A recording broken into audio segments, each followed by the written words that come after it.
J'ai un peu une théorie, mais ça reste une théorie, qui est que finalement, quand on va mieux, moi j'ai 2-3 copains-copines qui ont été diagnostiqués borderline, qui aujourd'hui vont très bien.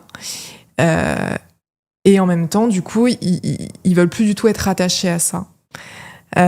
Et je comprends que, par exemple, dans la pérédance, etc., tout le monde ne souhaite pas retourner dans des structures psychiatriques pour faire de la pérédance, etc.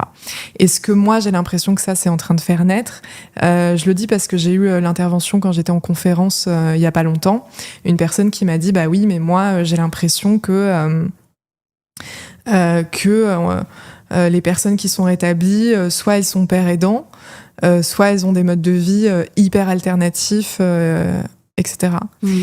Ce à quoi moi j'ai répondu, dans mes théories, je pense qu'il n'y a pas tout le monde qui est rétabli, qui se tourne vers la pérédance après.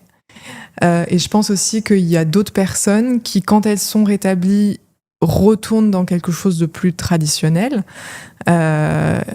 Et que du coup, on n'a plus de son et plus d'image. Et du coup, ça, on n'a pas cette perspective-là non plus.